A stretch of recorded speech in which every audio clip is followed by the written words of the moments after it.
राजस्थान के बाड़मेर जैसलमेर लोकसभा सीट से निर्दलीय उम्मीदवार रविंद्र सिंह भाटी इन दिनों लगातार ट्रेंड कर रहे हैं। पहले उनको जान से मारने की धमकी कुख्यात गैंगस्टर रोहित गोदारा के नाम से दी गई थी, लेकिन अब इस मामले में एक बड़ा मोड़ सामने आया। गलत इस्तेमाल हुआ है। धमकी मैंने नहीं दी, धमकी से मेरा लेना देना नहीं, पुलिस इसकी जांच करे। वायरल पोस्ट में लिखा गया है कि मेरे नाम से विधायक रविंद्र सिंह भाटी को फेसबुक पोस्ट के माध्यम से धमकी दी गई है। इस धमकी से मेरा कोई लेना देना नहीं। रविंद्र भाटी एक गरीब परिवार से निकलकर छात्र राजनीति से लेकर विधानसभा लोकसभा तक के इस्तेमाल कर भाई को दबाने की कोशिश की जा रही है।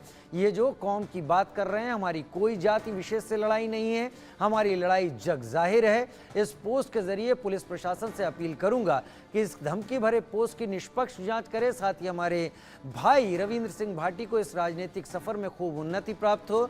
बहुत बहुत शुभकामनाएं। जय श्री राम। आशीष दीक्षित न्यूज रूम से मेरे साथ इस वक्त जानकारी के साथ जुड़ गए। आशीष, कल का ही दिन था जब इस मुद्दे को लेकर बालोतरा में एक बहुत बड़ी भीड़ जमा हुई थी और उस भीड़ ने काफी विरोध भी किया था पुलिस वालों का। अपने आप में कितना सही है, आशीष विस्तार से बताएं।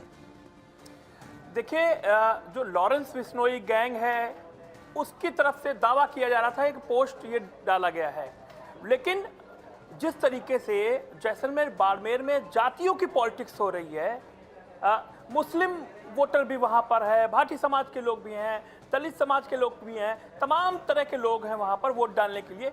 उनमें फूट की बात की जा रही थी और मतदान हुआ है, प्रतिशत के आसपास मतदान हुआ है, यानी कि वोटिंग में तमाम तरीके से पैतरे अपनाए गए। उसके बाद जिस तरीके से कुछ लोगों को बात अखर रही थी कि एक 26 साल का लड़का किस तरीके से बाड़मेर जैसलमेर की पॉलिटिक्स में हावी हो जाता है, और कांग्रेस के जो प्रत्याशी हैं उनके लिए भी धरना प्रदर्शन हुआ। हरीश चौधरी भी उसमें धरने पर बैठे।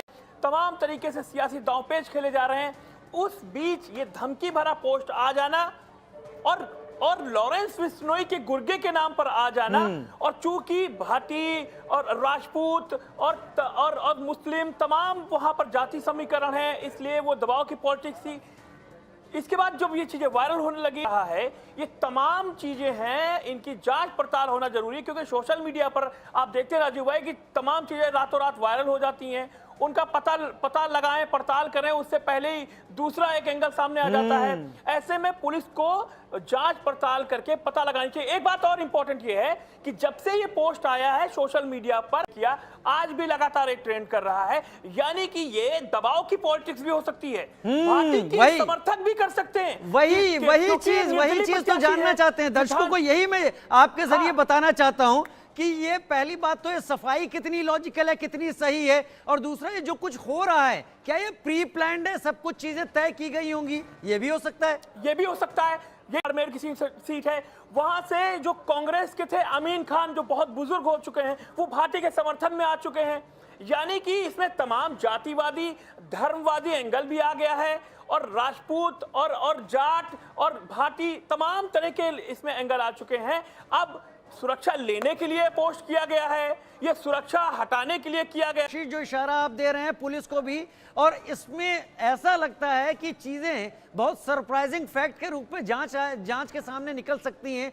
अगर ये जांच पूरे पैने तरीके से की जाए। आशीष, बहुत शुक्रिया आप हमारे साथ जुड़े इस जानकारी के साथ, इस विस्तार से दी गई जानकारी के साथ। आशीष लगातार बता रहे थे कि जो कुछ भी बाड़मेर और जैसलमेर लोकसभा सीट पर चल रहा है उसके पीछे कितना रहा है, वो सफाई जो दी गई है वो सही सफाई है या फिर वो भी एक बनावटी चीज है, धोखा देने की कोशिश है। तो बहुत कुछ हम आपके सामने आगे के दिनों में भी रखेंगे।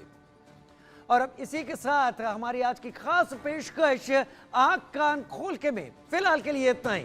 छोटे से ब्रेक।